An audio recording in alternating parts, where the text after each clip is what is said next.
Mixed Cannulae, expanding performance standards.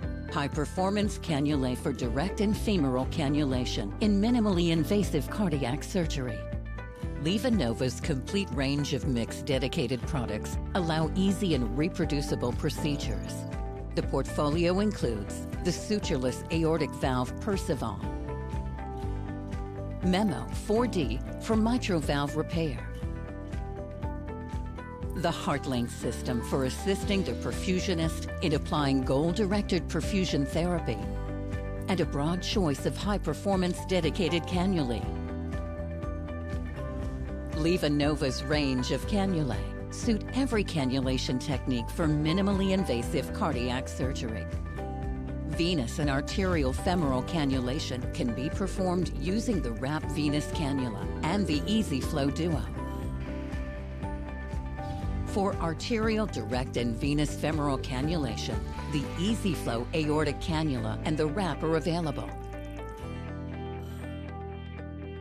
For venous femoral access, the LivaNova WRAP cannula features a dual-stage configuration for optimal drainage of the inferior and superior vena cava without interfering with the right atrium. The high-flow dynamics of WRAP improves the capability of drainage with a low pressure drop. An optional Sellinger dilator kit is available to perform percutaneous insertion. The LivaNova EZ-Flow Duo cannula is designed for a safe and smooth femoral arterial cannulation. Its conical dispersion tip design allows a more gentle flow in the femoral artery, and its red cap avoids blood backflow during obturator removal. A dilator kit for percutaneous insertion is also included with the cannula. EZ-Flow cannulae are designed for safe, reproducible, direct aortic cannulation and include a malleable stylet to aid cannulation insertion, facilitating bloodless introduction into the aortic arch, as well as a special conical dispersion tip for a more gentle flow in the vessel to reduce shear stress.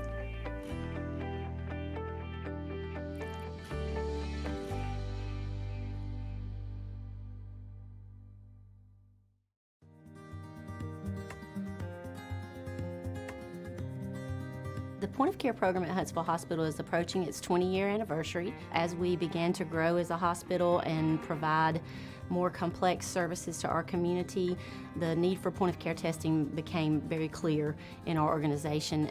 Many of our departments consider the EPOC device to be crucial to their ability to quickly move their patients from entry to the hospital to procedural room. It helps them monitor the patient's status during their procedures and post-procedure, so it's very integrated into our entire continuum of patient care. If you have any patient population where blood management is crucial, then a point-of-care device is very useful in those types of settings. It can provide a quick result on a very small amount of blood, and that is really important in some of our patient population. We are starting a new process where we're going to screen our patients on the floor for sepsis. The patient can look and actually feel okay. They will show us signs and symptoms of sepsis. So what we do when they show these signs, we get a lactate level. Lactic acid is a product of the sepsis cascade. So with sepsis, the inflammatory light switch goes on, the cascade starts churning, and unfortunately, once it starts going, we have to stop it. It will not stop on its own. The faster the lab draw, the faster the lab results, the faster you can act on it. The process in the lab is what the process is. It just takes a certain amount of time for the instruments to run those tests. I mean, we're talking 30 minutes even on a stat because that's the process. That's just how long it takes. There's not really anything you can do about that. For every hour you wait to give an antibiotic, the mortality for that patient increases 8%.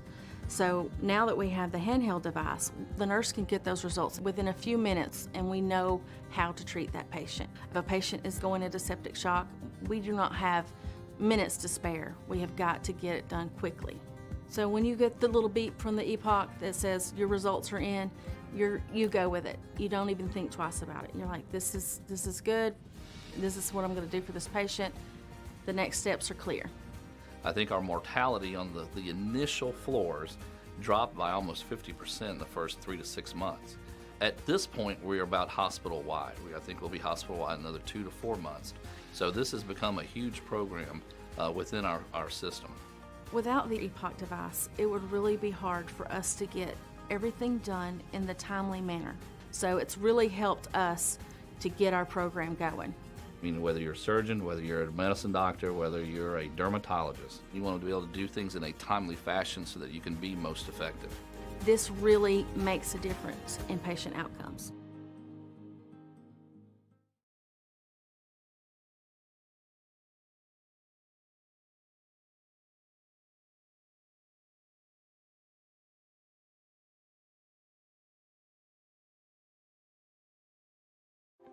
Like all perfusion professionals today, we are busy and frequently short-staffed. Does taking time off for a conference create a burden for your teammates? Has reimbursement for your continuing education dropped? Have you priced the cost of going to a meeting lately? Registration fees, airfare, transportation and parking, hotel, and meals out? This totals up to having an out-of-pocket expense of over $2,500. And then you hope the content is good. Perfusion Education has heard your concerns. They have a simple and seamless system that works on any platform, computer, tablet, or even your phone. You can chat during the program or even phone in and be live on the air. The content, second to none. Perfusion Education is by perfusionists and for perfusionists. Create a free account and check us out today.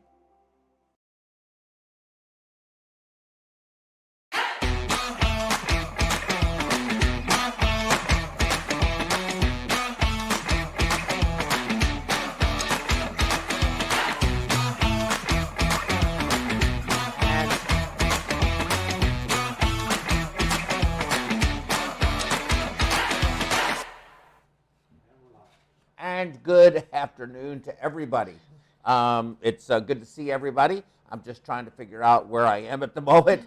We had to cancel yesterday, as you well know, because we, the two people that you see here, were both in an operating room doing emergencies. And so it has been a wild ride here in Houston.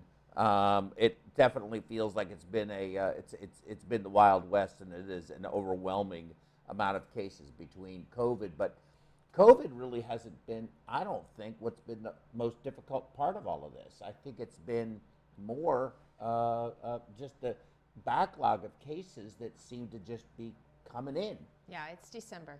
I mean, we're always busy in December. Not this busy. This is the busiest I've ever seen it. It's very busy. The number of cases, plus the ECMOs at multiple hospitals on top of it. Oh, thank you. Apparently my microphone wasn't picking up with my voice. What was it doing? Was it too loud or too, what was it? You had it tucked up too close. Oh, okay. Okay, so I know I have to do all of this stuff. Anyway, make a long story short, sorry for the inconvenience of yesterday. Please forgive us. But there's a good reason for it, not just because we didn't want to be here with you. Let's go over our sponsors, LivaNova, Siemens, and please visit those websites, clicking on them, letting your reps know. We need more industry support, still trying to work through that, but I think we have some new things coming up in 2021 that are going to be released on the website very soon. This month, it will be this month, for those of you who are unlimited members, but other people that are depending on us for these credits, we're gonna be doing some stuff, and I'm gonna even tell you a little bit about it as we move forward here. Another sponsor, HET, Houston Extracorporeal Technologies. I hear they're a great company to work for. I heard that too. I've heard that too. So if you're interested in a great career with some really fun people that do some real interesting stuff, hey, give us a call. We're hiring, okay? So there's no question about it. I'm just telling you right now, we're hiring. We need you. I'm going to do like they did back in the old days. We need you. Join HET.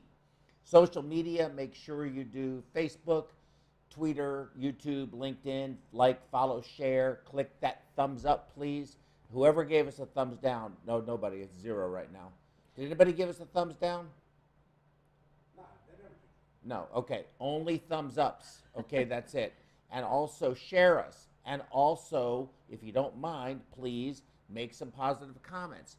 and click the bell notification so that you know if we're going live with something, right? Like today, we changed times and you should have been notified that, hey, this time changed. Websites and contact info, we've got perfweb.us, which is where we keep our, basically our schedule.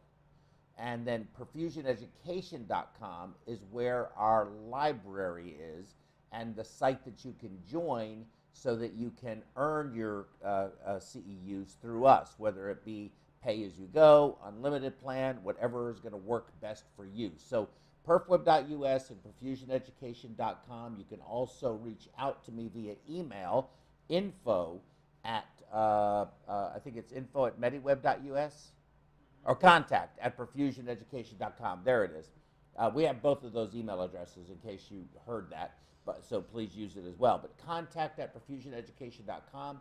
I do my very best to answer those emails as quickly as I can. Sometimes, again, get busy and things fall through the cracks. Don't feel like I'm ignoring you. Just send another email and say, hey, you didn't answer my previous email. And I promise I will get to that. When you see this symbol, the call-in number is open.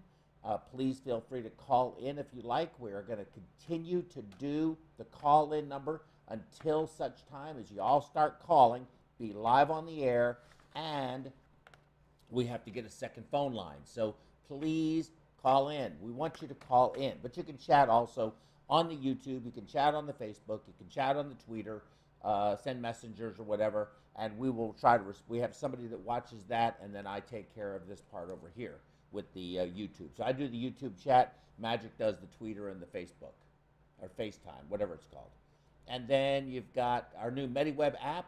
If you have not already done so, it's a critical care application, a critical care and perfusion app, and it has in it perfusion, ECMO, hemodynamic monitoring. It has conversions. It has IV drug and dose calculator. It has, what's that other thing it's called? Clinical calculators. So you can look at it, but people that have that app really do enjoy it. There are perfusion quick calcs for our perfusion colleagues out there. You can put in your information, and it gives you everything you need from the calculation perspective on that case. Your flows, the heparin dose, the protamine dose, your post-dilution hematocrit, and it takes into account all kinds of factors that you can enter in. And we should be doing pretty soon, Magic, in fact, maybe you can tell me, we're going to need to do an update on this app and add a RESP score and some other things that we've learned just from this conference, right? From doing these webinars with you and the Tammy Sparacino Journal Club. By the way, this is PerfWeb 50, Tammy Sparacino Journal Club 12. 12. So we've done 12 of these already. We're going to continue with this throughout the year. And this has been, I think, a great program that you've put together, and people have really enjoyed it. We've gotten great response from a lot. In fact, Gary Grist. Do you know Gary Grist? No. Have you ever heard the name Gary Grist? It sounds familiar. He used to be very active in that perf mail thing that, that they had. And really, really nice, smart guy. He's out of Kansas City. Okay. And he retired about 6 years ago, and he sent me a very nice email and put a testimonial on our site that he really appreciates the way we're approaching ECMO and talking about all of the players in it, and not just making it just totally narrow focused, just perfusion only, but including the nurses and pulmonologists and everybody else. So he was very complimentary of our programming. He says he also appreciates that it's free for people to watch, and he loves still participating in perfusion things, but he doesn't need CEUs anymore. Right. So he really was appreciative that these programs are all brought to people free, and you only pay if you need the CEU certificate. So we hope that it has value. At the end of the day, I just want this to all have value. I want to do something that is meaningful for our profession and also for healthcare as a whole, whether you be a perfusionist, a nurse, a pulmonologist, critical care doc, heart surgeon. It doesn't make any respiratory therapist. Doesn't make any difference to me. Nurse practitioner, doesn't matter. We try to cover all of the bases so that it really incorporates what I consider to be the heart care team. We're all on the same team. Like us learning x-rays, well, we're never going to order an x-ray, and we're actually never really going to diagnose anything off of the x-ray, but man, you know, it's just such an incredible skill to have, and it makes you more of a participant in the patient's care when you can understand these things. So I just really find tremendous value in it. And I think these programs you're doing with these journal articles, bringing up these very important topics, is also very exciting, because we learn so much from reading them. Right. And then we're learning so much more by presenting them, and hopefully it's translating into you guys getting interested and excited about learning things that are new as well. So, I mean, that's what we're trying to do here. Right. You know? Well, I already and- have 6 thumbs up. You guys are doing good out there. But buy the app. It's $2.99, and I need to sell 1 million of them. One at a time. One at a time, exactly. I've done my part. You did. Tell your family and friends, buy that app. Even if they're bakers or butchers, it doesn't make any difference to me. Or candlestick makers. Or candlestick makers. I like that. Absolutely. Please buy the app, okay? It's like, you know, come on. I need 1 million of them sold. I need to retire someday. Okay, with that said, we're going to start off with this latest journal club entry and get the program started. Thank you very much for your patience and understanding. You all know, of course, Tammy Sparacino already, so I will only say, if I may, for the introduction, that as always, it is a distinct pleasure to have you here. Thank you for doing this. Absolutely. It's up to you. All right. Good afternoon, everyone. Thanks for joining us a day late. We are happy that you're here. Today, we're going to be discussing this article that was published in 2019 in SIO, and we kind of hinted at this, I think, a couple journal clubs ago, where we were talking about, you know, just surviving ECMO is, you know, an accomplishment enough, but what happens to these patients after, you know, they're discharged and they've survived this very traumatic event. This article, as I said, is published in SIO. Its title is Long-Term Survival, Post-Traumatic Stress, and Quality of Life Post-ECMO. So SIO is the American Society of Artificial Internal Organs, Oh, yes. right? Thank you. Yes. And I think that, frankly, I mean, of all the journals that I read, that one is really the one that kind of, I really like that one. It has a lot of different types of topics as well, so you can really get a broad range of subjects to investigate, read about. You know, I think the articles are quite good. Actually. You know, they're working on an implantable total artificial kidney. Oh. Implantable, so it's an artificial kidney to be implantable. Yeah. That'd be very interesting. That would completely change the paradigm of chronic renal failure in the world. Yeah, it really would. I hope they get somewhere with that. I'm sorry, forgive me. No, anyway, so this was published by Olivia Harvey. It was actually, I guess, written in 2019 and came out in August 2020. Okay, so let's just get into it here. Okay, I'll read you the abstract. It's a lengthy abstract, but it gives a lot of really interesting information. The past years have seen a surge in the usage of ECMO. Little is known about long-term survival and post-traumatic stress and quality of life. This is a single-center, retrospective cohort study on consecutive patients supported with ECMO between 2012 and 2016. Survivors completed a quality of life questionnaire, which is the short form 36, and the post-traumatic stress PTSD civilian version questionnaires. 241 patients, average age 50 to 158 males, received ECMO. 151 patients survived, which was about 63%. They survived to discharge. Of 120 of these, 129 were alive at a median to follow up at 31.8 months, almost 3 years. Median survival was 56.6 months. 76, which was about 60%, returned a completed survey. The ECMO cohort experienced a decrease in quality of life in all domains, which was significantly associated with a high risk for PTSD, with almost a 31%, which is the highest category for when you're rating PTSD risk. Renal replacement therapy and duration of ECMO were significantly associated with increased mortality, but not with quality of life changes. The diagnosis of the primary graft dysfunction or respiratory failure were independently associated with better long-term survival, but there was no real difference in quality of life between different underlying conditions. Despite good long-term survival rates, reduced quality of life and PTSD were frequently observed. These findings reaffirm the need for long-term follow-up and rehabilitation in this population.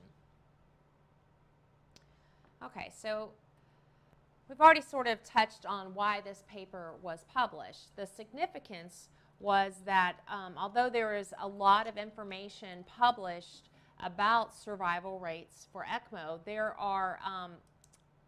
there's a real growing interest in learning what happens to these people afterwards. What is their life like?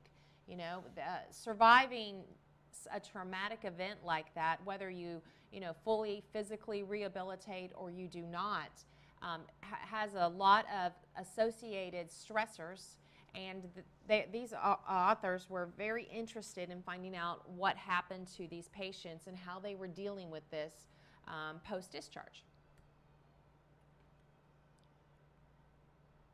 Okay, so what we're looking at is strictly quality of life as determined by a survey and their risk for PTSD. This was a single-center retrospective cohort study. They included 241 patients and, what did we say? 241 patients and 151 patients survived to discharge. Just in case you're interested, I was able to find a copy of the quality of life survey that they use. It's called the SF-36. And we'll just thumb through this real quick. I'd like to do it. I'd Yeah. like to do it on me. Okay, well, let's do it. All right, so here we go. I want to see where I rank. All right, so you can see the questions are very basic, easy to understand. In general, just what would you say your health is? So can you click these? And how do I get my score? Actually, I don't know. Why don't you just write them down? I Okay. believe the points are how we're Okay. going to do it. So. I'll look it up. Okay, so in general, would you say your health is... And it's okay, so the first one, question 1, is 2. Answer's 2 for me. Compared to 1 year ago, how would you rate your health in general now? It is much better than 1 year ago. Well, so that's good. All right, let's get to the next page. Well, I lost 60 pounds. No, I know. So, I mean, I'm doing good in that regard. But you can imagine that for an ECMO, post-ECMO discharge patient, their life might have been a lot better a year before. Absolutely. They might have a very different answer for that. So these are this particular section is talking about daily activities, and does your health limit you in these activities, and if it does, how much? 1 would be limited a lot, 2 would be limited a little, and 3 would be not limited at all. 5, 6, 7, 8. And while you're scoring over there, I'll just talk about these. Some of them are, exercising type things. Some are just, walking a block, walking several blocks. Are you able to bathe and dress yourself? Is that difficult? Well, oh, was that too fast? How can I read that? Oh, too fast. Sorry. There you go. I mean, everybody else wants to do it too. Oh, okay. We'll go a little slower there in case people are participating at home. 2.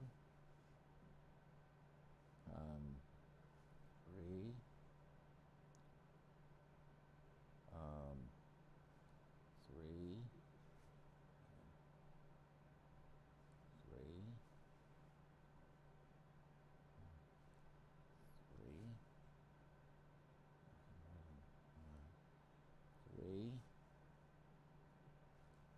3. 3. 3. Okay, 3. Okay. I'm gonna be pretty good on this score. Okay. Go ahead. I'm sorry. All right. No, it's fine. Let's go ahead and get to the next slide here. So this is now talking about just in their recent history. During the past 4 weeks, have you had any of the following problems with work or other regular daily activities as a result of your physical health? So you can see it's just yes and no, and did you have to cut down on the time that you were able to work or do other activities? Did you accomplish less than you would like to? Or well, you, yes, but not for, it depends on the reason, right? right. This is because of your physical health. Ah. Okay, so that's important that you keep that in mind. Were you limited in the kind of work or activities you were able to do? Did you have difficulty performing the work or activities? In other words, it might have taken extra effort or extra time. Then it moves on to, from the physical health, we're going to talk about emotional health. So during the last 4 weeks, did you have problems with any of the following work or daily activities as related to emotional problems, such as being depressed or anxious? Did you cut down on the amount of time you worked on work or other activities? Did you accomplish less than you would like to? Or you didn't do work or other activities as carefully as usual? Mm-hmm. Yeah. Are you caught up? I am, yes. Okay, all right. I'm going faster now. Okay, you got the hang of this? Okay. During the past 4 weeks, to what extent has your physical health or emotional problems interfered with your normal social activities with family, friends, neighbors, or groups? And you can see 1 would be not at all the way down to 5, which is extremely. Okay. Okay. How much bodily pain have you had in the last 4 weeks? And it would be starting at none and then all the way down to 6 with very severe. And then the next question is a follow-up to that. Just, did your pain interfere with your normal work at home or housework or outside the home, whatever you had planned to do? Starting at 1, not at all, 5, all the way up to extremely. Okay, this next one's got a lot of questions, so I'm going to go slow for you. Okay. The next questions are how you feel about, how you feel and how things have been with you during the past 4 weeks. For each question, you have to answer, you come closest to the way you've been feeling. So it's 1 all the time or all the way over to none of the time with 6. Did you feel full of pep? Did you feel like you were nervous? Did you feel like you were down in the dumps, but nothing could cheer you up? Did you feel calm and peaceful? Did you have a lot of energy? Did you feel downhearted or blue? Did you feel worn out? Have you been a happy person? Did you feel tired?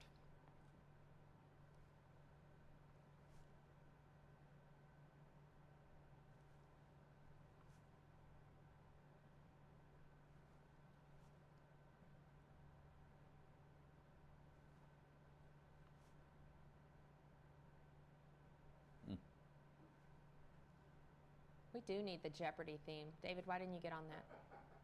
I know, I need to have some sound effects.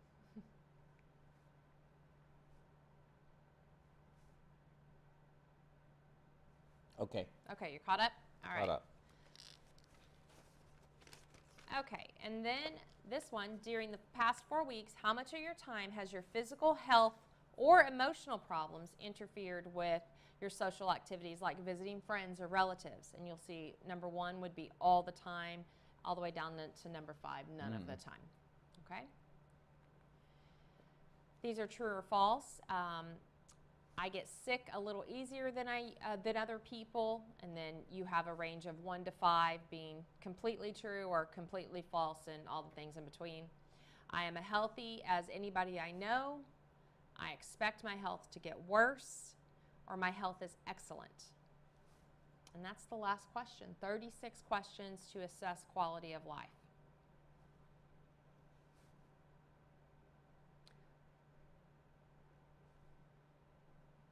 Okay. All right. So here's the author's conclusions. So they found that there was good long-term survival for these ECMO patients. However, there was a really impaired quality of life and risk of PTSD. They suggest a follow-up with a patient-centered endpoint beyond survival. And, like they discussed in their discussion points, this is a study, as far as they know, that was a large study that followed up almost 3 years after discharge, which is a really lengthy amount of time. That is a lot of time. Yeah, so you can really get a good picture of, people if they're recovering and how they're dealing with these things. Okay, so this is just some of the tables that they had for in their data. This is a table that shows you how PTSD is categorized for risk. So number one category, which would be estimated prevalence of PTSD, 15% or below. So that would be civilian primary care, Department of Defense screenings, or general population samples. So in other words, most people are at a 15% or below prevalence for PTSD.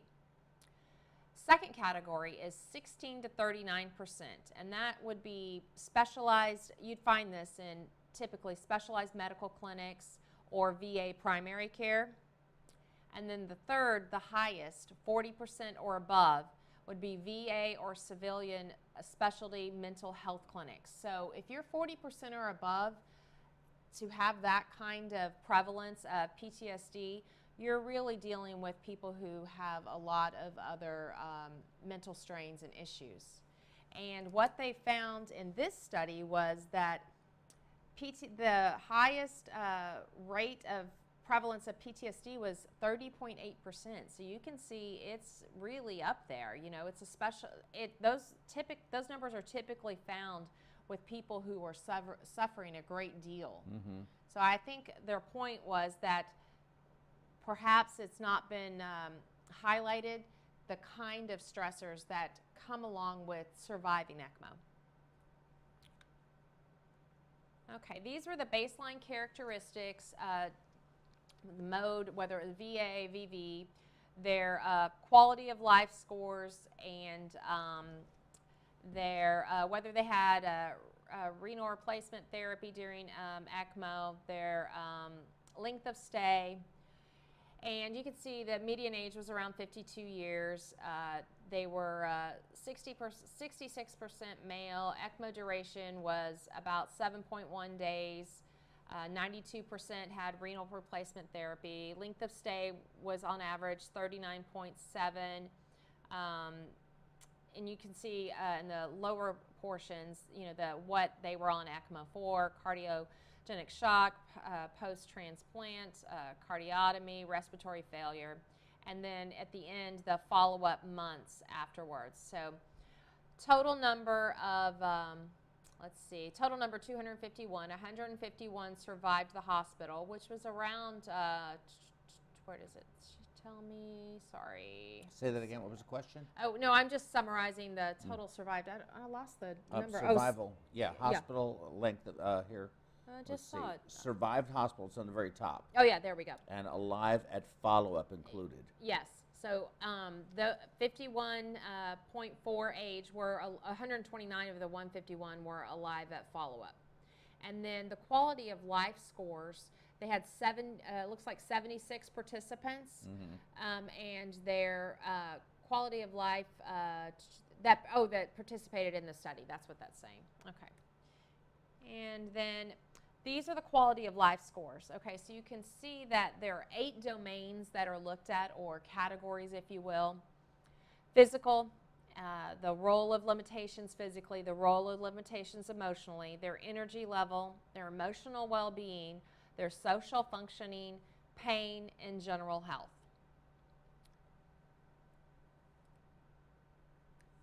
Okay, so we're up to, we can discuss about this, or we can kind of continue on into the bigger topic that we're going to talk about. Well, I'd like to go back to that because I got my score. I scored a 78. Okay, so let's see. So I want to see how that looks compared, and that's just me, of course, never being an ECMO patient or anything like that. I'm just curious. So, you know, there's a social functioning, there is a 78, but I can't quite figure out how they scored this. Let's see. The whole cohort, the underlying condition. I wonder how they did it. I wonder how they scored this. Well, I think there's a. I think you have to do it actually online. Yeah, there might be a way to do that, and I didn't find an interactive one for this one. I was just able to find that. I would have loved to have found that. That's probably proprietary. Proprietary. I was surprised I actually found the actual questionnaire that it was published, because it is a copyrighted thing. Yeah, but there's probably a formula built into it somewhere. Yeah, maybe so. I would imagine so. Did the study say that? Did they use some kind of a some kind of special? Well, there was a lot of. Do you ever look through that while you, and you want to go on to something, and I can look Yeah, for it? yeah, sure. Go ahead. I don't remember There's a lot of statistical data in here that I just did not include because it's beyond my skills. So, Yes. yeah. Yeah. But here's the article if you'd like to look I am through curious it. to see how they came up with the. Okay, so let's just kind of move on, and we will talk next about our big topic for today, which is surviving critical illness and the challenges after going home. Specifically, I wanted to look at something called post-ICU syndrome. It's abbreviated PICS, or PICS, I guess. So let's talk about what it is. Post-intensive care syndrome is a collection of physical, mental, and emotional symptoms that continue to persist after a patient leaves the ICU. Because of all the advances in medicine and over the last several decades, more and more people survive critical illness. Clinicians used to focus more on immediate short-term outcome of these patients, just trying to keep them alive, getting them well enough to get them out of the ICU. But more recently, medical professionals have shifted their attention to long-term outcomes of the survivors of critical illness. What they've discovered is that the ICU survival rate has improved, but patients did not return to their former level of functioning for weeks, months, and even years. Patients developed mind, body, and emotional symptoms related to the critical illness and treatment in the ICU. So who's susceptible to this? Who gets it? And it really can happen to anyone who survives a critical illness that warrants admission to an ICU. And they're susceptible to developing these post-intensive care syndrome. In addition to the critical ill ICU survivors, family and loved ones or caregivers of those people also need to be considered susceptible to this. They provide support and needed care and can develop some of the same mental and emotional symptoms. This condition is called the PICS family, or PICS-F. PICS impacts the quality of life of both the patient and the family and people as caregivers. Especially these long-term ones that, when you're really caring for a patient for a long time, you can have the same kind of issues. Can I, would it be a good time? Can I tell that story from yesterday? Would you mind? This is a perfect time. So yesterday, I was in an ICU, and I was standing there, and on the patient that we were managing, they had done a bronch, and the bronch This is an ECMO patient. Yes, patient on ECMO, and a young lady, 48-year-old female, morbidly obese, plus morbidly obese plus. I think there's another category actually above morbid obesity, and she was there. I think it goes into classes. Yeah, she had a BMI of 55. Yeah, I think that's and class so 3. very big, yeah. And but she's 48, and they had just bronched her, which didn't reveal anything positive, a lot of negative in that. And then she also had a pneumothorax because her pressures are just so high. The barotrauma, she ended up getting an air leak, and she had a pneumo, so they put a chest tube in. And I saw this woman sitting outside the room, and she looked very pensive. And I walked over to her and I said, "Are you, her mom?" And she said she was. And I asked her, I said to her, well, I would ask how you're doing. However, I imagine the answer will be as good as could be expected under the circumstances. She said, yeah, I think that sums up pretty much how I feel. And I told her I was very sorry, that we were doing all we could, and continued to pray for her and her family, and hope things, work in the best way they could, the best way they can. And I wished her well and left. But it was the girl. The mom looked at me and said, "It's my daughter's birthday today," and it just crushed me. And I was like, "Yeah, I knew it," but hearing the mother say it was. I mean, to tell you, it wears on you. It weighs on you. I walked away from there feeling very. I walked away feeling very sad. Yeah. and it's still affecting me, you know. And we see this all the time. In fact, if you don't mind, I'm going to ask you to do a talk on this one day. But the wedding that you had with the ECMO patient before they terminated care. Yeah. You want to share? Can you share that story? Sure. Well, this was without going into too much detail, because I'd really like you to talk. I think this is an important topic. Yeah. So this was a few years ago, and I guess I was just a PRN staff for you. So I was helping out. You guys were, scheduling a lot of cases, and you had a lot of ECMOs, and so I came to help out. And we had a patient that was on ECMO. And then we tricked you into joining us full time. Had a patient that was on ECMO, and it was a gentleman, and he had plans with his long-term girlfriend, very long-term, 20 plus years, that they had, he was critically ill from something else. That's not why he was on ECMO. And they had planned to, before he passed, because they knew it was coming in, a year or some amount of time, that they were going to get married. And he had to have an emergency procedure, and that procedure went bad, and so he ended up on ECMO. And the fiance, the girlfriend, she really knew he wasn't doing well, and he wasn't going to make it. And she knew it was very important to him, before he passed, and to her, that they get married. And so the minister that they had been in those, premarital conferences that you do, came up to the hospital, and myself and the bedside nurse were in the room, and they put on some music, and they kind of, took away some of his sedation. I don't know how fully conscious he was, but he certainly wasn't completely under anymore. And they performed wedding vows. And then they, sedated him, and then the rest of the family members, came up over the next, 24 hours. So that was my shift during, I think it was a Saturday. I think I worked a 12-hour shift that day. So I left at 7 p.m., went home. It was very emotional. I was crying during the whole thing, and came back the next day, and that was when they were going to discontinue care for the ECMO. And so I was there when he passed as well, and it's something. Yeah, it really was. I think it's really we're expected to be very stoic. We're expected to be very hardened. At least that's how I grew up in this business. I think your generation is very similar. I think you grew up the same way. Well, I think it was that we're professionals, and although we need to have empathy, we have to maintain a level of decorum, because we're there to do a job. And you have other patients.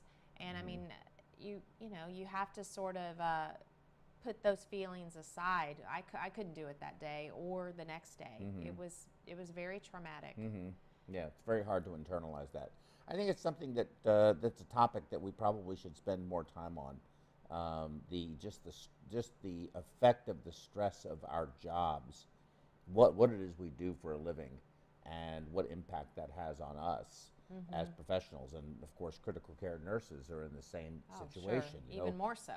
Absolutely. Heart surgeons are in the same situation. And what is the mechanism by which, I'd love to get a psychiatrist or psychologist to join the show one day and talk about what our natural defense mechanisms are that allow us to be able to endure the amount of pain, despair, and loss that we do, and be able to still function the way we do. I think it'd be an interesting topic, but again, I don't mean to digress on something else. Oh no, I think that's actually what this whole talk is really about, is more of the mental, emotional, side of things. And we could look at it from our perspective, from a patient surviving any kind of life-threatening disease, disease where you either thought you were going to die, or you were, so ill that you're not able to really live life. I mean, those patients that are in ICUs and critical care units for long periods of time, even if they survive, life is likely not going to be the same for them. Mm-hmm. Even from things like, you know, having flashbacks, if you will, back to being in critical care. You know, a lot of times they have heavy sedation. They might be kind of in and out of consciousness, and that can cause a lot of trauma. It causes a lot of confusion. You have lost time. Those are all things that are very difficult for the mind to deal with, and they can manifest in different ways at different times. Mm-hmm. Yeah. Very interesting. I really like this. Yeah. Okay. So let's move on a little bit. So pretty much it's just saying. Oh, I think I clicked one too many. Did I click too far here? Hold on. Let's see. Okay. Who gets? Okay. So here we are. What are the symptoms of this post-intensive care syndrome? Patients with PICS may have new or worsening brain, emotional or physical symptoms. The symptoms can start right after the critical illness. They can persist after discharge from the ICU, can last weeks, months, years, or even, you know, forever. Some things don't get treated. Mm-hmm. Okay, so let's look at the three categories that where you can be affected. So let's talk about your cognitive symptoms. You can have decreased memory, you can have thinking problems, difficulty talking, forgetfulness, poor concentration. I think that was one of the questions in the quality of life, right? Yes. Trouble organizing and problem solving. Looking at emotional symptoms, you can have PTSD, you can have nightmares, you can have unwanted or confusing memories, anxiety, depression, decreased motivation, especially if you're not able to, you know, be as mobile or as independent as you had previously been. Physical symptoms, muscle weakness, fatigue, decreased mobility, difficulty breathing, insomnia. Symptoms for those family members or caregivers, they're very similar. You can have anxiety, depression, you can feel overwhelmed, stress, you can also get PTSD, grief, changes in sleep. You know, it's not just grief from a family member that dies. It could be grief from this is the way life is now. Maybe you're going to have to be a full-time caregiver, or maybe this is your loved one that you're having to see suffer or not be able to realize their dreams fully anymore. Especially if it's a child. Absolutely. You know, with a, let's say, a traumatic brain injury or something like that. Could you imagine spending night after night after night in the hospital with somebody like that, and knowing that they're going, or a stroke, somebody that was young and had a stroke, and they're going to have permanent deficit? And I mean, yeah, I think it's very very difficult. Absolutely. Okay, so let's talk about what causes it. So it's really a combination of factors. It can be due to the, you know, medical conditions themselves, such as respiratory failure, sepsis, use of life-sustaining equipment. You know, certainly ECMO falls into that, being on the vent. Maybe you have to end up being trached. You know, there's lots of different things. And here's the part that I thought that was the most interesting. The sedatives, the pain relievers, other medications, they have mind-altering and delusional, you know, side effects. And it's not just when you're experiencing them, it's when you're recalling them later. They can really have a lot of trauma. Patients' exposure to all of these unique stressors can affect the aspects of their survivor's life.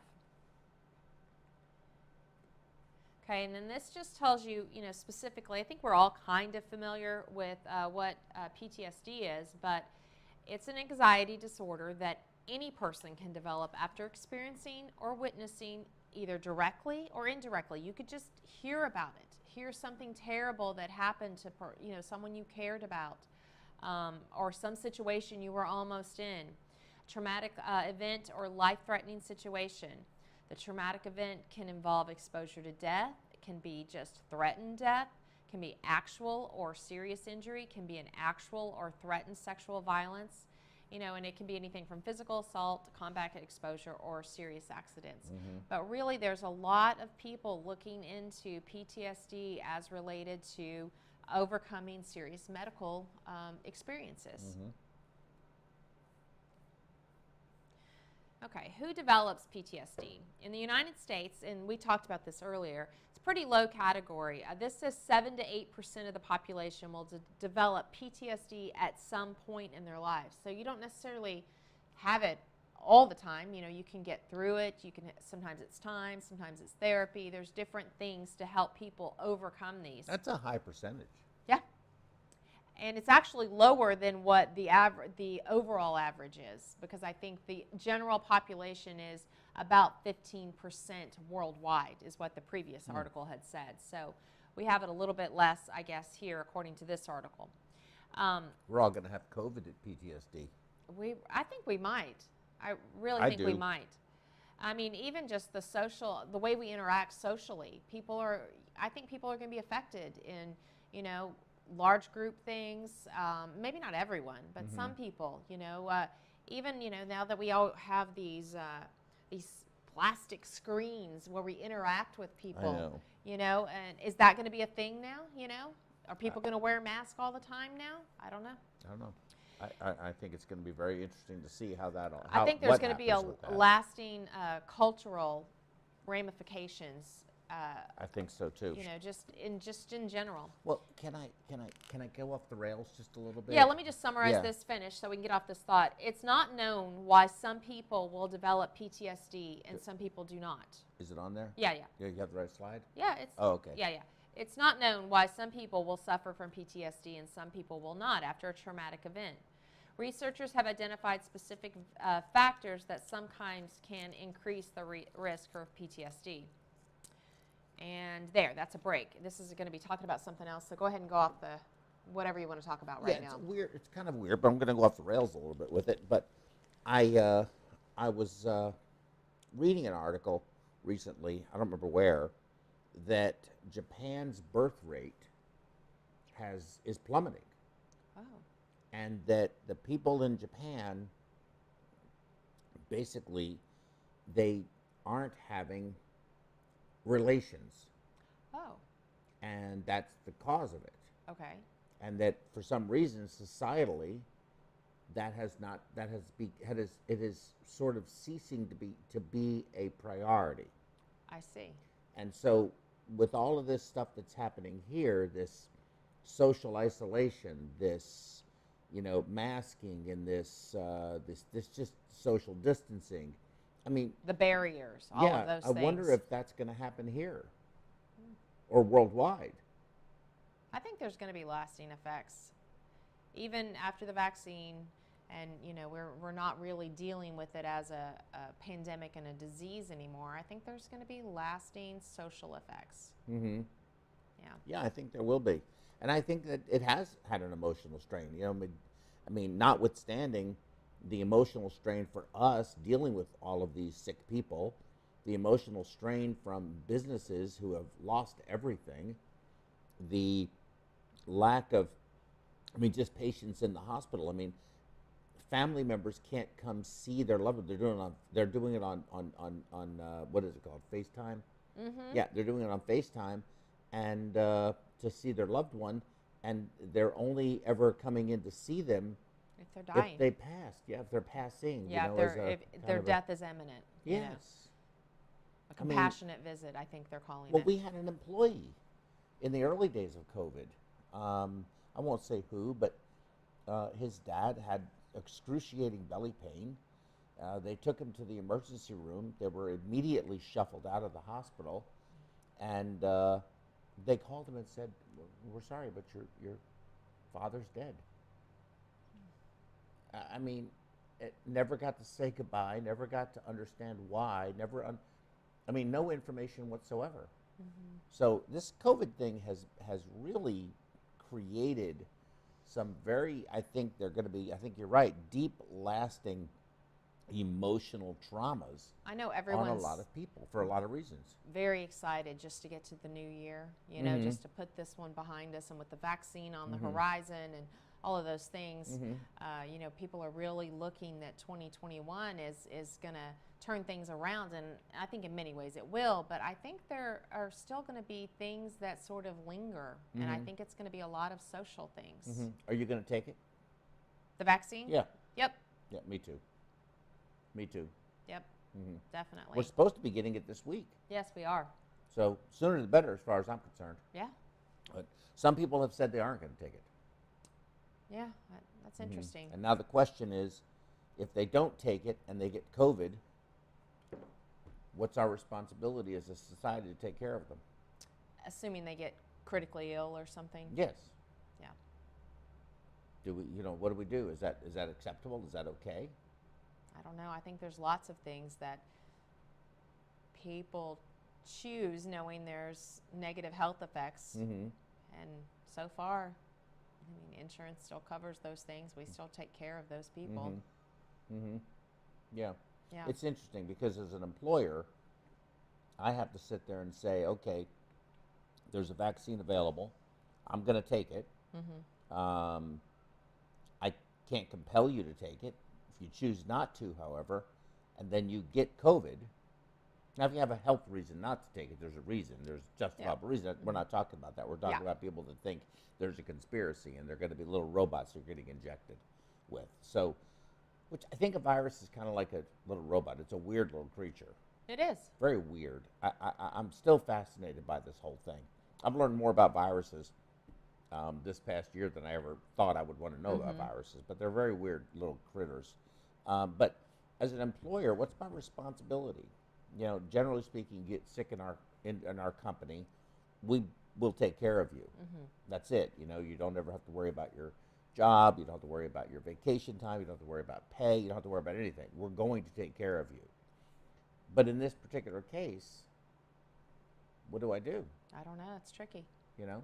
Well, it might get easy for you because hospitals may decide that to be able to practice there, you may have to take it. But they're not doing that. Not yet. Not yet. No. Not yet. Which surprised me. I was very surprised with how firm they have been on the flu vaccine for, a number of years now. Either take the flu vaccine or you have to wear a mask start to finish from when you step on the campus and when you leave. But we know that won't work for COVID, so that's not really an option. It's going to be very interesting to see how this plays out. Okay, so I just got a few more slides here. This was a lengthy talk because I thought there was a lot of... It's been great. A lot of interesting things. Okay, so this other article that I read kind of, when I went down the rabbit hole and started reading more and more about quality of life, this one was published in the European Society of Cardiology Heart Failure Journal, August 2019, by Orbo, I believe is how you say it. Marte Christine Orbo, sounds right. Yeah, I believe also out of Norway. This was health-related quality of life after ECMO, a single center's experience. And we'll just touch on this just a little bit. So the abstract is very lengthy. I'm not going to go through the whole thing, but it was a retrospective inquiry, and they had 74 patients that they looked at. They had a mortality for discharge patients was recorded on, let's see, hold on, on 20, oh wait, hold on, that's not what oh, there we go. 41% of their, 30 people survived, which was a 41% rate. 23 of the 30 were eligible for the survey and received questionnaires sent home. The main outcome was to measure they call it a HRQL, which was health-related quality of life. In other words, how's your health-related affected your quality of life? And they measured it with the 36 SF forms, so the same one that we looked at. They also had questionnaires that covered demographics and problems with functioning, using daily activities. 75% reported that their score was a mental component of mean 43, physical component mean of 43. Those were within normal range. In comparison with age-matched population data from national norms, half of the responders reported that on a general scale that they had reported problems with emotional effects from their health-related issues. Okay. Here's what I really wanted to get to. This was their graphic that they had published, which I think you don't really need to be able to really read everything, other than this is just a nice visualization to see. The first bar graph is regarding mobility. Second is self-care. Third is just usual types of activities. Fourth is pain and discomfort. Fifth is anxiety and depression. Now you can see that the very light blue, so the majority of all the bar graphs, especially in the first couple, is no problems at all. And you'll see that about 65% of the people didn't have any problems with mobility. Now when you get in sort of that darker blue or that blue-green color, that's slight problems. You get into yellow, that's moderate problems. Orange would be severe, and if they had any red, which they did not, they would be extreme or unable. So that you can see that some people, about 10%, had issues with walking. All of them were able to self-care, so that was good, with just a little bit of difficulty. But even, what was that, more than 15% had either slight or moderate or severe problems doing just everyday activities. That could be studying, household duties, family duties, leisure activity. And about 5% had severe pain discomfort, and more than half of them had some kind of anxiety or depression. I thought that was pretty interesting. Okay, here's another article real quick. This is just post-traumatic stress disorder phenomenon after critical illness. Now this is one that a lot of others reference. This is by Bienvenue, I think is how you might say that. It was published in Critical Care in 2017. And let's see. This article focused on the psychiatric morbidity in critical illness survivors with post-traumatic stress PTSD. So they were looking at what our original article looked at, but they were looking at it back in 2017. And this was one of the first articles at the time that really began to start looking at these sorts of things. Here's another interesting article. This one was published in Critical Care, and it's related to, they looked at, the reason I included this one is their cohort study number is just incredible. But it was published in 2018 by Hatch, and it looked at depression, PTSD after critical illness. Just summarize the whole thing for you. They looked at 21,633 ICU patients. 13,000, a little more, survived and were sent a questionnaire. Almost 5,000 responded. This is what they found. 46% of them suffered from anxiety, 40% depression, 22% PTSD. Remember what the average was in the United States? 7 to 8. 7 to 8. And worldwide, 15%. So this is still above the average bracket that they should be in for prevalence. Almost 3,000 patients qualified for one or more of the conditions at the 3-month and the 12-month post-discharge. 870 participants qualified for all three. They had anxiety, depression, and PTSD. That's 870 really poor people. I mean, that's pitiful. That's horrible. So horrible. Specifically, these patients with depression were 47% more likely to die during the first 2 years post-discharge. Wow. Yeah, it's pretty incredible. I mean, did they, by any chance, if you read that article, I didn't read this article, but did they die from because their disease was just progressed? Did they break down those 47% deaths? Was there suicides? I didn't get numbers on that. You know, basically failure to thrive? Failure to thrive was what I got from that. I did not read that it was a lot of suicides. So they just basically gave up. Yeah, exactly. Were miserable, and then they just deteriorated. Yes, yes. I can see that. Okay, this I believe this is the last one here. This is post-intensive care syndrome, an overview. It was published in the journal I'd never heard of, but once I started, really looking into this, Translational Internal Medicine. Yeah, Translational Internal Medicine. It was published in 2017, so fairly recent. So what they looked at was just, again, the critically ill patients You know, we're improving and improving to keep these patients alive. They're becoming well enough to get discharged, but they're developing, you know, cognitive, psychiatric, and physical disability after treatments, and they're recognizing it as a real syndrome, which we've already discussed. So this one talked a little bit about that it's reported that 25% of the ICU survivors have some sort of cognitive impairment. The major risk factors associated with that are the duration of delirium in the ICU. So again, that goes back to the sedation, the confusion, the loss of time.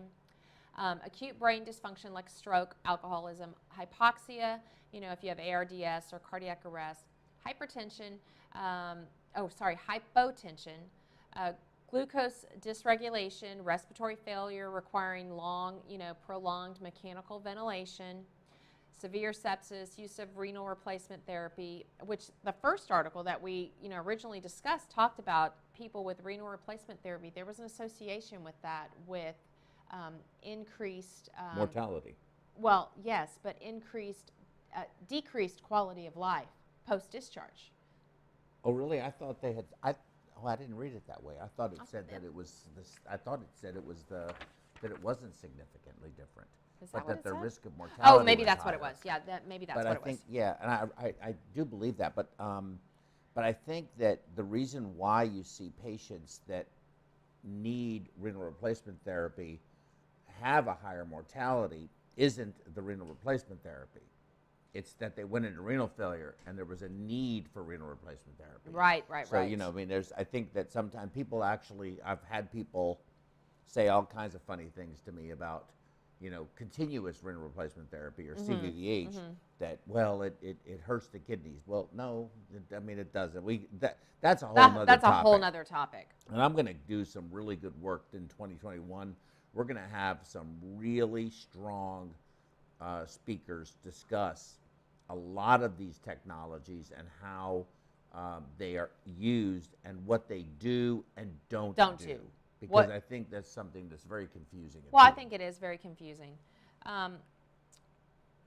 Looking at psychiatric illnesses, the risk of developing a psychological disability after discharge from an ICU range anywhere from 1 to 62%. It's either, you know, in the forms of depression, anxiety, PTSD, and the risk factors are the same as for cognitive impairment. Then as far as physical, your ICU-acquired neuromuscular weakness is the most common physical impairment. Occurs in more than 25% of the ICU survivors. Conditions strongly associated with that are the development of ICU-acquired weakness include prolonged mechanical ventilation greater than 7 days, sepsis, multi-organ failure, as well as prolonged duration of bed to restore deep sedation. Yeah, I mean, and can you imagine being on paralytics for 3 to 4 weeks? Yeah. I mean, can you imagine how weak you get, how much muscle atrophy you get? We don't really address it very well. No, we don't. You know? Clinical manifestations, you know, we've talked about this a little bit, but the symptoms can, you know, they can be cognitive, psychological, physical. They can be newly recognized, or they can be something they already have and get worse after recovering from a critical illness. They can last for months to many years. Common symptoms include generalized weakness, fatigue, decreased mobility, anxious or depressed mood, sexual dysfunction, sleep disturbances, cognitive issues, including memory loss, etc. Families of the critically ill patients can be affected. Again, we've talked about that. The major risk factor for that families developing that PICS is poor communication between staff, being in a decision-making role, lower education level, and having a loved one who has died or was close to death. Most common problems experienced by family members include sleep deprivation, anxiety, depression, complicated grief, and PTSD. Well, you know, we just had that, another story, if I may. Yeah. We just had that happen, where a patient was not doing well. There was futility of care. The spouse of the patient couldn't make a decision, could not make any decision, and asked the 17-year-old son to make the decision, which Yes. they did. Yes. That's too much for a 17-year-old. Yeah. So how is that going to affect? How is that going to get affected by this, I wonder? And is anybody following up on that? Are we as a healthcare industry, is that kid now, you know, being guided towards getting the help that he's going to need? Sure. I mean, he just made that one of the biggest decisions you could possibly make. Well, and I think we're going to see that even more right now with the current climate of COVID. You know, are you the one who brought it into the household? Yes, yes. And did you do it by, you know, resuming daily activities that you're supposed to be doing, or perhaps did you do something that has been, you know, discouraged? I mean, there's going to be a lot of things associated with, you know, trauma, emotional trauma related to that type of stuff. And then did your family members get sick? Did they die? Did they, you know, were there compromised people in your household? I mean, there's going to be lots of discussion about this, I think. Absolutely, absolutely. Well, do me a favor, open the phone lines if you don't mind, and I'm going to just very quickly talk a little bit, just in case anybody has any questions or they want to comment on what was really, I mean, this is a fascinating topic. I'd like to do more on it. Yeah. I think it'd be worth finding a psychologist and revisiting this in a more comprehensive way, because this is a very, very good topic. It is. Real quick through this last slide, I think it's very interesting. Oh, you weren't done. I'm so sorry. No, it's okay. But you can still open the phone lines. Yeah, open the phone lines. But this is the whole reason why I put this article in here, because we kind of had talked about all the other things.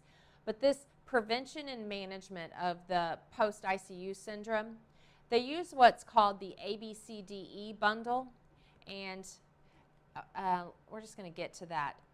Here it is. These are things that you can do that are preventative.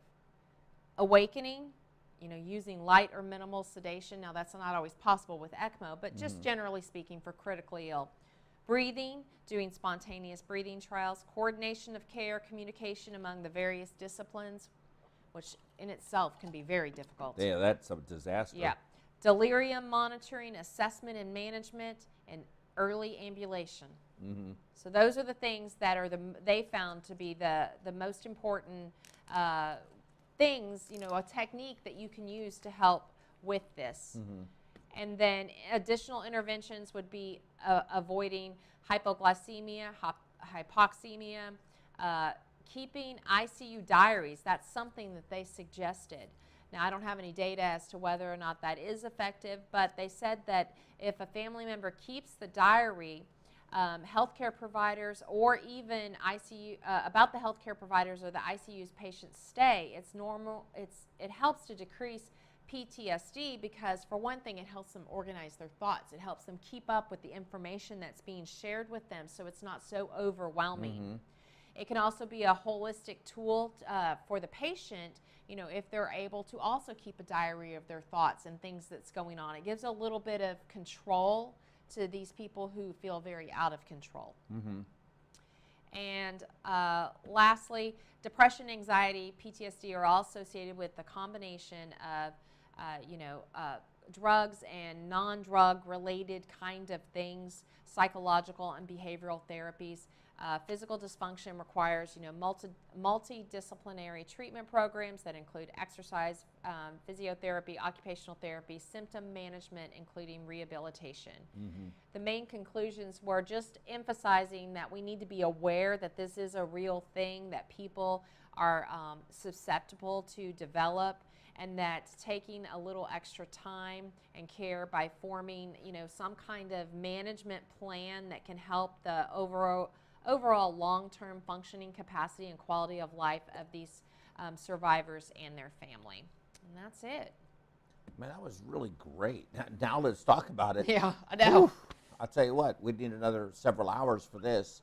I just found so many articles. There were 5 more I didn't even include. So when do you think, or does it even exist right now? And I don't know if it does, but when do you think we're going to, here in the United States, or maybe here where we are in Houston, develop a clinic like they were advocating for that takes these patients that survive these, and families that survive these lengthy ICU stays, and or any of them, short or long, if it was, especially if it's traumatic, and actually have a rehabilitation program for them, because they said, you know, that it's not just we're numb to them after we've saved their life. Well, we saved your life, right? And yet, why are you depressed? Right. We saved your life. What's wrong with you? You know. Well, and who cares that you don't have a leg? And you know, or who cares that you don't? You and know? It's especially important that programs like this exist, because there are certainly, you know, demographics of people who, if they're struggling, are going to be able to get the support that they need. Mm-hmm. But there's a lot of people who that's just going to be, you know, outside their reach. Mm-hmm. You know, financially, or even availability. Maybe you are a critical care, you know, survivor, ECMO, whatever it is, and you're not from a metropolitan area. You were here getting your care, but now you're back to wherever you came from, and there may not be those kinds of resources, you know, and maybe you can't physically go into a clinic to get follow-up for emotional support. You know, we need to be thinking about how can we have outreach to those types of patients. We have lots of technology. We do it via telemedicine. Right. Exactly. So that needs to be included, in my opinion, in any kind of plan that comes up. For one, it's a lot less expensive, right? Even as an institution, if you want to provide that, because you're not having to always get patients in and out. Some patients, you know, it just a little follow-up that way. You know, it's more than a phone call. It's more than a letter saying, please rate us well, you know, when our survey comes through. It's actually checking on their emotional well-being. And even, I think, just a little bit of effort in that way, some kind of organized plan, can really make a difference. I think so, too. I think that's a very, very good point. I really like it. I really, really did. I truly enjoyed this.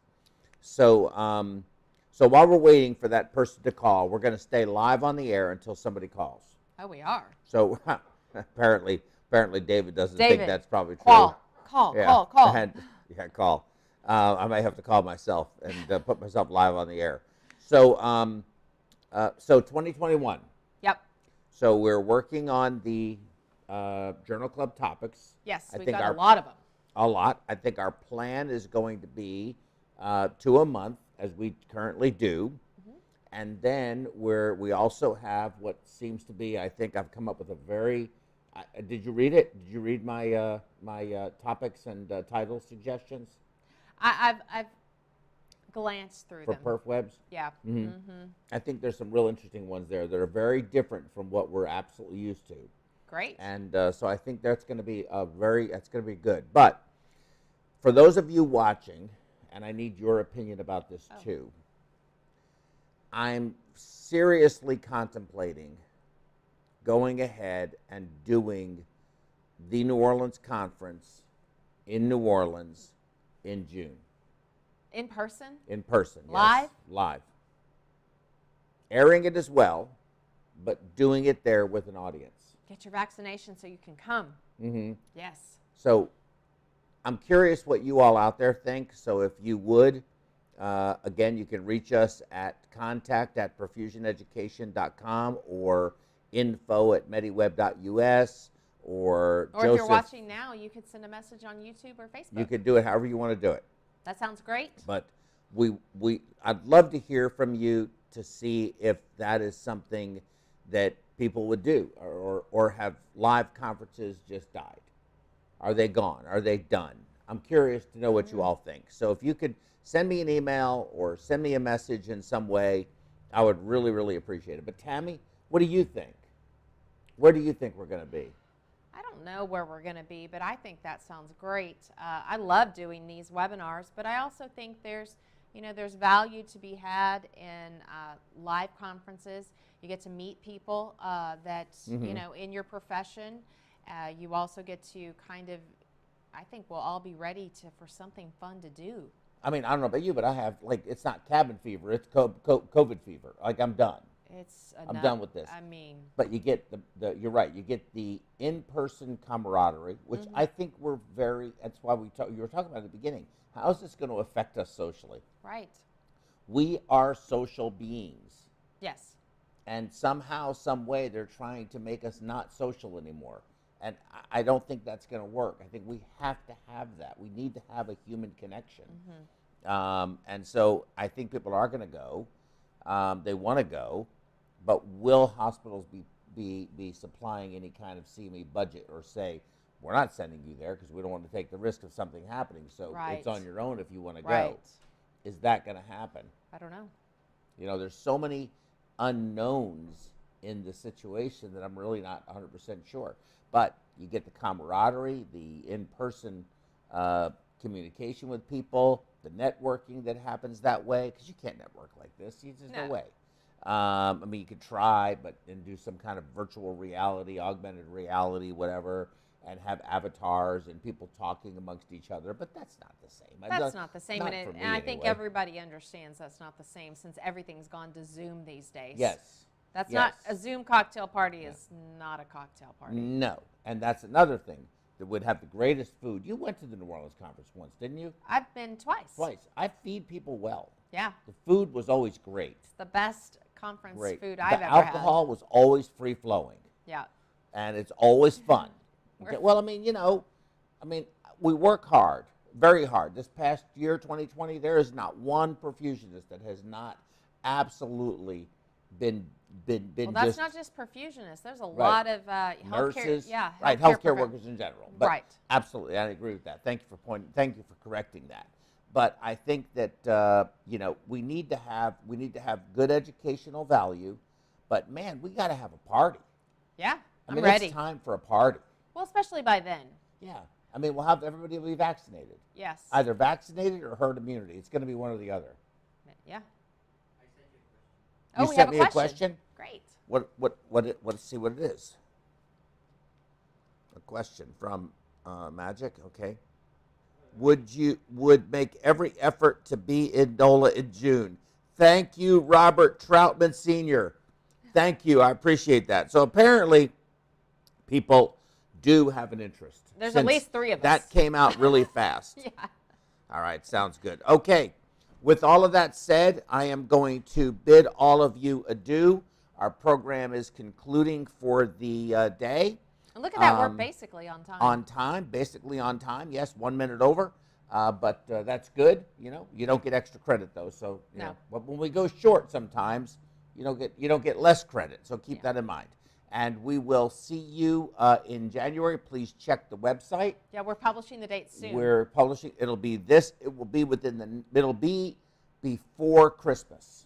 That will publish the dates. Yes, I will have everything up on the website with the journal clubs, with our webinars here at the studio, with some other features that we're going to be introducing, with some other folks that are getting involved that I think is going to be very exciting for both us and everyone else and them, and really adding to our content that way. And you may see a live conference. And if you see a live conference on that site, please come. It means you're coming, okay? And I'm probably going to, for the first one, limit it to I'm going to do it a little smaller than what we've historically done. I'm going to limit its size probably to 100, 125 participants. So it's going to be one of those things that's a first come, sort of first deal. And so if you want to go, you're going to have to sign up early, because I'm also going to have something in there that says by a certain date, if we have filled it, great. If we haven't filled it, or we're not even close to filling it, and I have to pull the plug, I have to pull the plug. So I have to have some protection, but that's probably going to be, I imagine, probably 3 months out for the hotels. Yeah. So, but I'm doing that back work now, that back, the background work, planning and stuff, and we'll see. And hopefully you'll all be there. I just hope it'll fill up, and I'd rather tell people I'm sorry we're full come next year than tell people you know, that we don't have anybody coming. I hope it gets overwhelmed, but I am going to limit it in size. I feel like that's the best way to do it. Let it be a little more intimate, maybe 100, maybe 125, but you know, I really don't know it just yet, but try to come up with something that's going to work for everybody. Thank you all so much. Merry Christmas to everyone. Merry Christmas. Happy holidays to everyone else that doesn't celebrate Christmas. Happy New Year to everyone. Yes. Check the website out over the next week. You'll find everything is going to be on there, and from the schedule perspective, and that's it. Merry Christmas. I wish we had some Christmas bells or some Christmas something. We have nothing. We're so busy. We had zero time for that. I know. Thankfully. Came right in from a case. And I have to be honest. Thank God for Amazon. At least I got the presents bought. Right. Thank you all. Be safe. We'll see you next year. Bye. Good night. Mixed Cannulae, expanding performance standards. High-performance cannulae for direct and femoral cannulation in minimally invasive cardiac surgery. LivaNova's complete range of mixed dedicated products allow easy and reproducible procedures.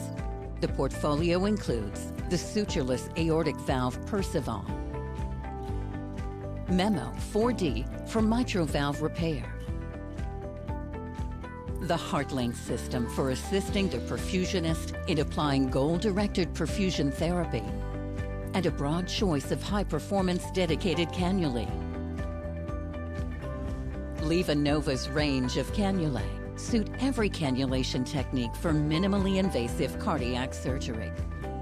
Venous and arterial femoral cannulation can be performed using the WRAP venous cannula and the EZ-Flow Duo.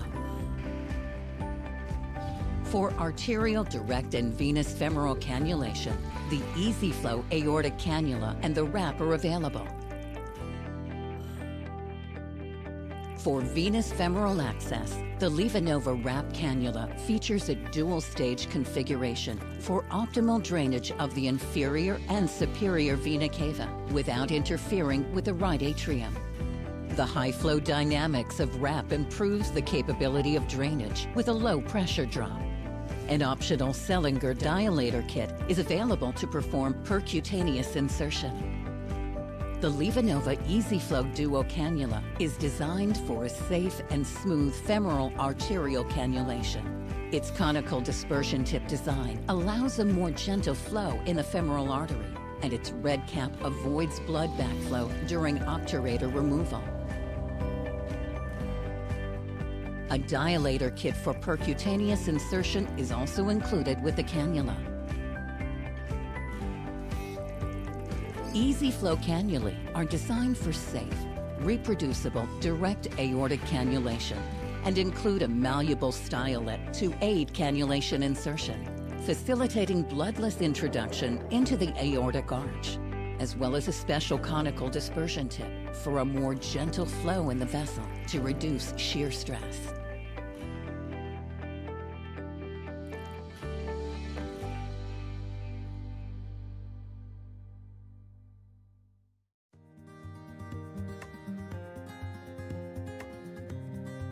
The point of care program at Huntsville Hospital is approaching its 20-year anniversary. As we began to grow as a hospital and provide more complex services to our community, the need for point of care testing became very clear in our organization.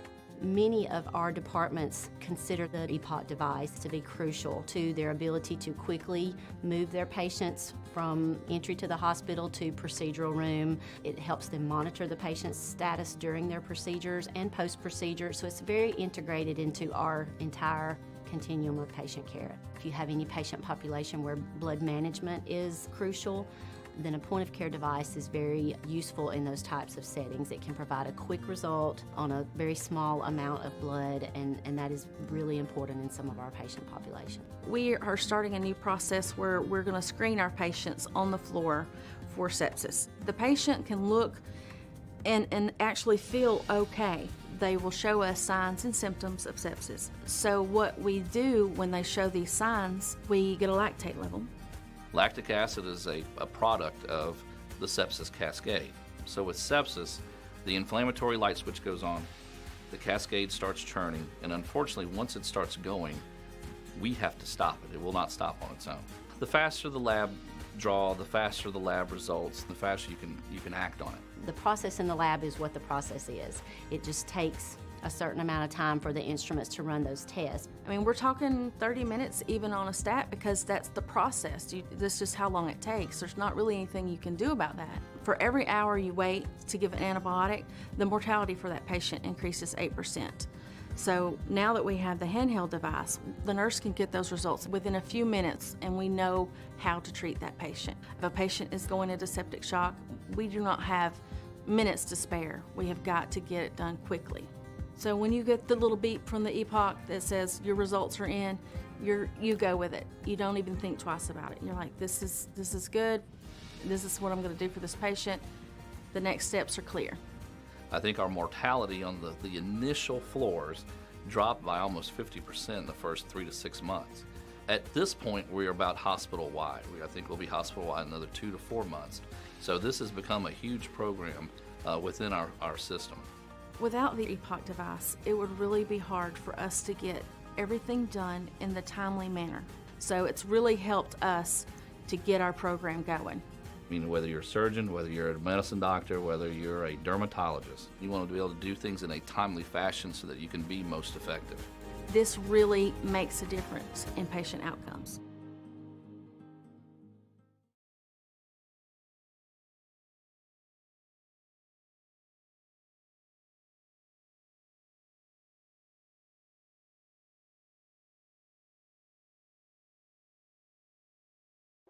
Like all perfusion professionals today, we are busy and frequently short-staffed. Does taking time off for a conference create a burden for your teammates? Has reimbursement for your continuing education dropped? Have you priced the cost of going to a meeting lately? Registration fees, airfare, transportation and parking, hotel, and meals out? This totals up to having an out-of-pocket expense of over $2,500. And then you hope the content is good. Perfusion Education has heard your concerns. They have a simple and seamless system that works on any platform, computer, tablet, or even your phone.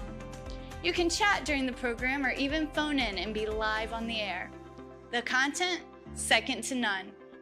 Perfusion Education is by perfusionists and for perfusionists. Create a free account and check us out today.